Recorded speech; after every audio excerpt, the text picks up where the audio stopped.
Thanks, Chris, and thanks for the invitation to be here at what is always a very significant and informative conference. I want to make some general remarks about working politically and then some specific remarks about things in this industry. We need to always remember that politics is the art of the possible. It necessarily involves all sorts of trade-offs. Many of them are actually not necessarily related to the particular content that's of concern to you, because politicians exist in an environment in which they have a myriad of issues. They're expected to be experts on everything that their electorate brings to them, and of course they're not. So it is about how you can work with them to assist them through that particular task or that particular challenge. It's also necessary to remember that politics is a lot about theatre and perception, as illustrated by the fact that through question time in the House, the politicians will slag off at each other, and as soon as it's over, we'll then start talking civilly to each other about hopefully trying to find common solutions to fairly intractable problems. Not always, of course, but there is a lot of theatre and perception. A really important thing to understand and to think about is that politicians usually know about the problems because everybody brings them to them. What they really are interested in is solutions. And most ministers will say to me, very few people bring me a solution. They bring me a problem to solve. Someone else brings a different aspect of that problem and I'm supposed to be the umpire. Another point to bear in mind is that it's not the role of government predominantly, or it doesn't exist to create rules that will maximise your business model. In government, there is a very genuine attempt to develop public policy that is soundly principle-based and that is pretty fair. Now, there are different perceptions of fair in different parts of politics, but I'm amazed from how many times I see people go and argue to a minister for something that has no other rationale than that it would improve the returns from their business model. It's also remarkable to me, I might say, how many people and organisations target heavily getting a meeting with the minister. They turn up to the meeting and they present their case. The minister treats them very civilly, thanks them for coming. And they go away and think they've made a good impression. And then they're surprised that the government doesn't do what they asked by next week. If you haven't worked beforehand with the minister's department, then you're behind the eight ball to start with. The department is always the principal provider of advice, has a huge network of intelligence and precedents and thinks about things as government does in terms of what principles and precedents are being established. They're also extremely good at explaining why something shouldn't be done or changed. They're quite expert at that. So how much work have you done before you meet a minister with a department that will have provided, whether or not it's sitting in front of him or her, provided a brief about why you're there, what the issues are, what relevant government policy is, what precedent has been. You also need to have an extremely good working relationship with the minister's advisors. When we were negotiating the Living Longer, Living Better reforms back in 2011 and 12, I was regularly introduced as someone who meets frequently with Minister Butler. The reality is I met infrequently with Minister Butler. I met multiple times with Minister Butler's staff and the department. Usually Minister Butler and I met when we were ready to sign off on something or agree something or had to puzzle through the last detail of something. Having a good working relationship with ministerial advisors is gold. They're the ones who talk to the minister fully and frankly, and they're the ones who the minister expects to be on top of the issues. When you walk out of the room having had that meeting with the minister, he or she will turn to the advisor and say, "Did they talk to you about that? What were they on about?" That's kind of 101. It's also really important to work with local MPs, backbenchers, MPs and senators. If what your story is gels with what they are saying to ministers, then you've got a foot in the door. If it doesn't, you've got a much harder case to prove. An awful lot of time of ministers' offices is spent dealing with MPs, with the backbench, because in the end, your popularity with the backbench is going to be relevant whether or not you're in Labor or Coalition, i.e. in Labor that you get voted in by the backbench into the front bench. But in Coalition, it's also important how popular you are with the backbench. Another key issue is persistence. You don't tell a minister something once and expect something to happen. It is about push, push, push. In any portfolio, there are a huge number of things to be considered. And as a minister, you of course have a whole range of other things as a government to consider. Portfolio responsibilities do give primary responsibility to the minister in that area, but they don't get to decide what's going to happen. It gets taken to cabinet subcommittees, to the expenditure review committee, to cabinet. It gets run through the Prime Minister's office. It gets run through the central agencies. All of that means that you have to be persistent. You have to think about the arguments that all of those people will have about what you want to get achieved. I talked earlier about the fact that ministers want solutions. Getting a solution is complicated. I said that ministers frequently get the problems brought to them. That's true. They also get competing solutions brought to them. What do you do? When competing solutions are brought to you, it becomes clear to you that whichever decision you make, you're going to annoy some part of the sector. When we were trying to achieve significant aged care reform, leading up to Living Longer, Living Better, and since then, in COTA we decided that we had to do that by taking it to a body called the National Aged Care Alliance. Now, the National Aged Care Alliance is fairly unique. It consisted then of 20-something organisations that were peak provider bodies and networks, the 3 unions in the sector, key professional stakeholders, doctors and nurses and physiotherapists and all those kind of people, and the consumer peaks. And working with the National Aged Care Alliance, we developed the first ever statement of a vision for the whole sector, what it should look like, what it should be achieving, what changes were needed in it. That guided how we worked with the Productivity Commission when it did the review government called.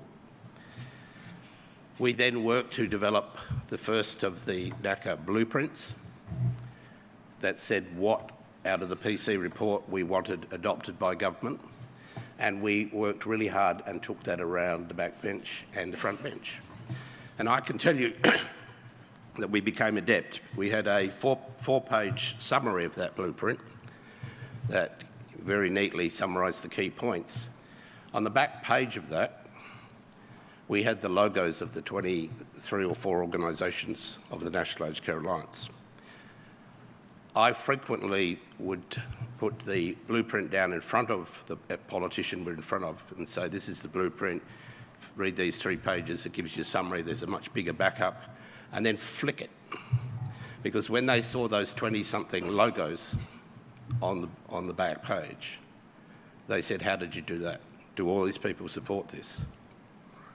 And in the end, we got the reforms for Living Longer, Living Better in a year when Labor didn't want to do it, because, to quote Penny Wong, how the hell were we supposed to say no when all those organisations were saying, this is what you should do, here's the answer, do it now, and if you don't do it, then you've lost an opportunity that may not recur. So I can't emphasise enough the need to get common solutions, the need for the industry to work with consumers and other players in the sector to get a common answer out of what it wants from government. Another consideration is, whether you like it or not, in seeking for decisions with government, we have to think about what's in it for them. And I don't mean that in any kind of corrupt sense. I mean, how's this issue going to be positioning the minister you're talking to? Will it advantage them? It's not wrong for them to think about their career and their advancement. And in terms of the government or the opposition, excuse me, will it help them? Is it something that will cost them votes? Is it something that will win them votes? Is it something that no one will care about? When we were doing aged care reform, we knew that they knew, that their polling told them that people cared about aged care, but they didn't change their votes because of it. So we had to craft it differently. At the same time, I think you should never underestimate and should work for the potential for bipartisanship.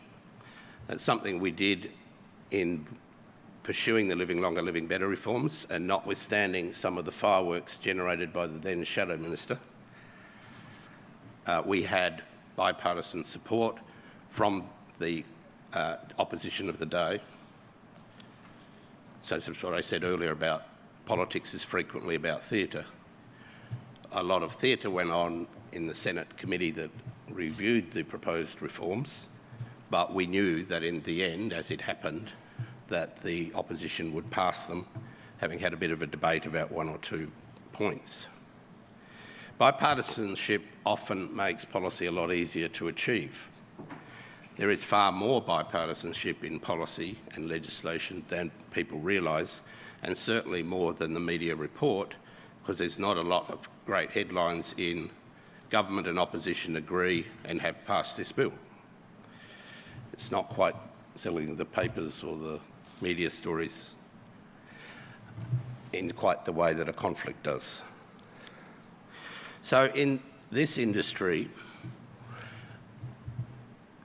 there are things that you want, positions you want government to take. It's necessary, as I said, to build as big a consensus as you can. It's important to have as much alliances as you can. It's important to be regarded as credible and objective in what you're arguing for. I sit on lots of advisory bodies and I watch some people argue quite clearly from a self-interest base, and they become pigeonholed as that. I watch others who clearly have an interest but are able to step up and look from a sector basis and argue on a set of principles, and that is noted and listened to really seriously. So it is about building some consensus. Now, in some cases, what you want, of course, is for government just to leave you alone. There is, as we discussed yesterday, a concern about whether government will get more regulatorily involved, and it will if it gets pressured to do it and there isn't a solution to the issues that are raised. So there is a real challenge, I think, for this industry about leadership going forward, about competing peak organisations with different answers positioning themselves in terms of their membership. Not enough work has gone in my view, to getting that kind of common consensus about where we're going and what the role of government is with it. Chris, I hope that's useful, and I'm happy to answer questions.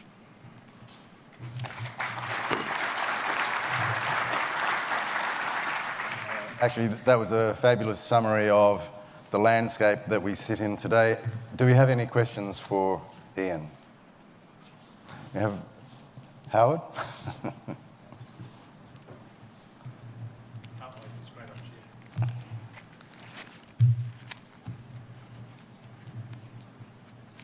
Thanks for that, Ian. That was really insightful, particularly from our own group, who's spent the last couple of years engaging with the Minister and the Minister's office as well too. So thank you for that. Can I go back to the question I started yesterday with you on the panel, and just on your comments on the notion of bipartisanship?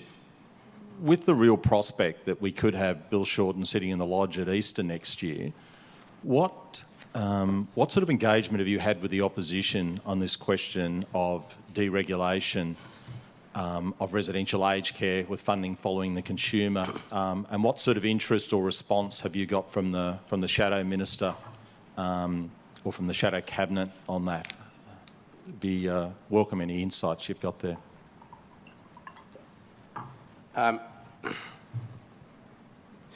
We talk continuously to almost all sides of politics.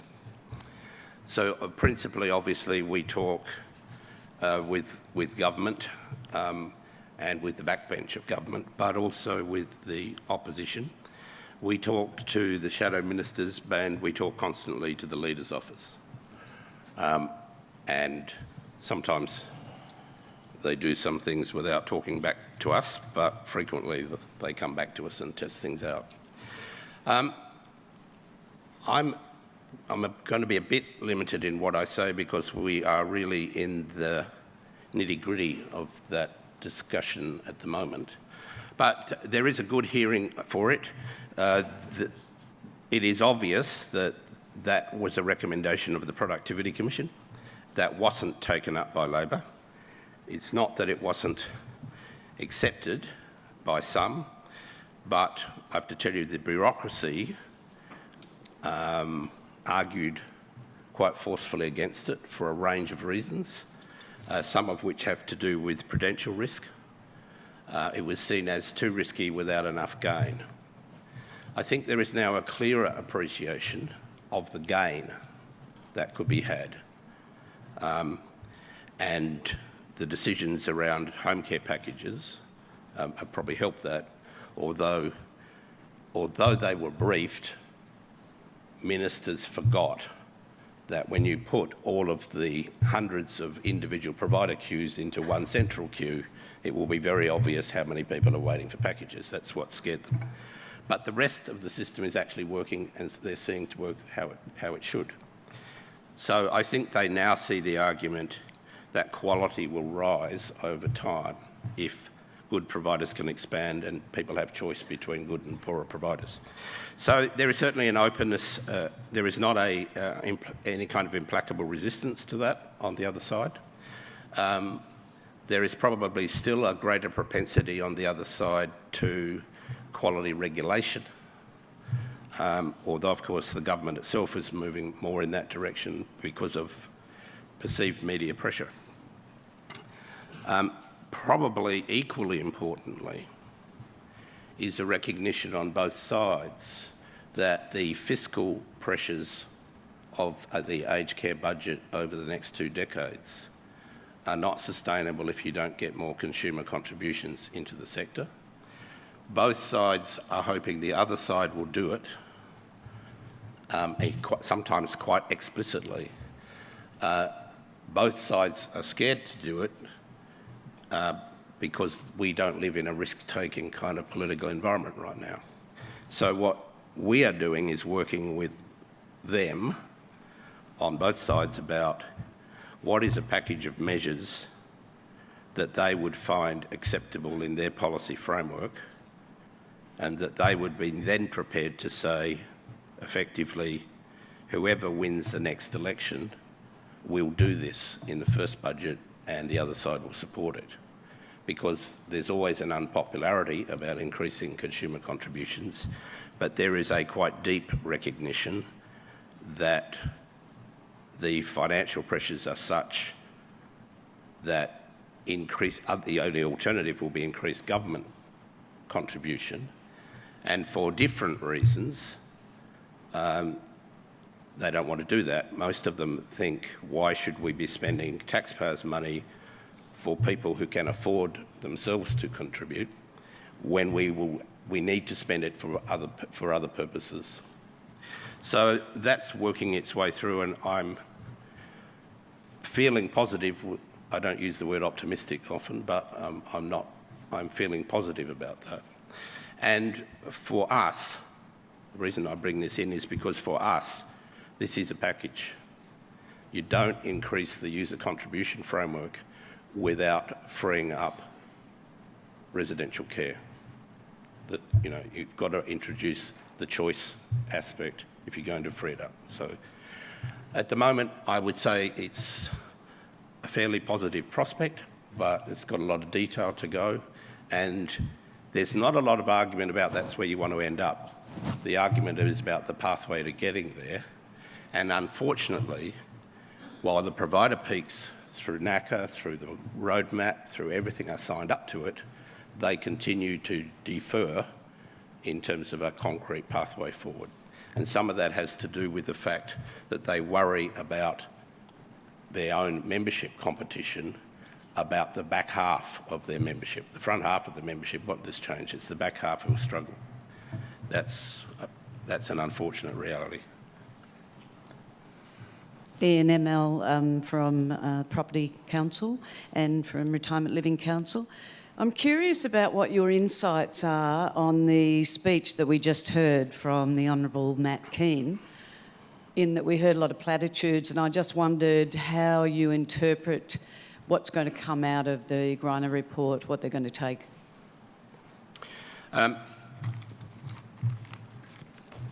I don't have a particular insight into what they will do with the Greiner report. Keeping up with the nitty-gritty of retirement village legislative politics in 8 jurisdictions is not something that is a current priority for me.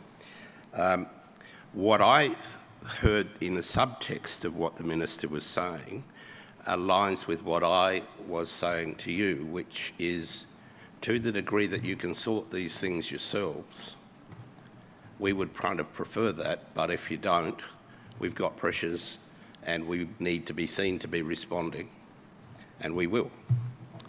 But I also heard him say that that he recognises this is a mix of it's about a balancing of a mix of interests, and that, as he said, how do you deal with business imperative, community imperative, poor experiences, even though there are a lot of good experiences happening there.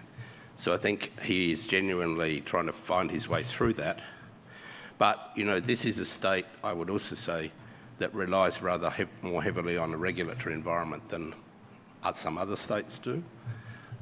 And that's reflected in the current Act. So I don't have a tidbit to tell you about what's likely to come out of it. But I would say in the longer run, what I talked about today is critical to working through constructive solutions. Can I give a question without notice, Ian? For the audience, you're the CEO of COTA Australia. Can you quickly explain COTA Australia? Because you do a lot of work for the broad community and with very little understanding of how you got to this position and how we should perhaps be helping you. So a rider to that question is Justin Lebu is in the room today, and 7-8 years ago he generously got every member of an Aveo village, if I remember correctly, to become a member of COTA. Is that something that COTA would find useful? So COTA is a bit of a hybrid beast. It's both, it is predominantly a traditional peak body, that is, its members are other organisations in the sector. From the 90s on, predominantly, its membership are seniors organisations, and they range from little senior cits clubs in a country town to statewide bodies of Greek and Italian pensioners or so on, and retirement village residents associations. And as a peak body around Australia, it's also a federated body, for better or worse. It's a federated structure. There's a code in every state and territory. And I say that because, of course, many of our peer organisations have become national bodies in recent years. Across the CODA Federation, there's about 1,100 member organisations that, have upwards of 500,000 direct members. We don't see ourselves as a membership representative body in the same way that National Seniors does. We see ourselves as representing the interests of all older Australians within a values and policy framework that we articulate. And of course, we don't just operate in the care space, we operate across the whole of public policy. When we do an incoming brief for government or for both sides prior to an election, we cover 20-something portfolio areas. We spend almost as much time, for example, on energy issues as we spend on transport issues. Our big ticket items in recent years have been aged care, retirement incomes and parts of the health system, but the number of things we work on any one day is just quite broad. So that's who the CODAs are. They've played varying roles in the retirement village space over the years. Most of them have good working relationships with residents' associations, and in many cases have been influential in supporting and forming them many years ago.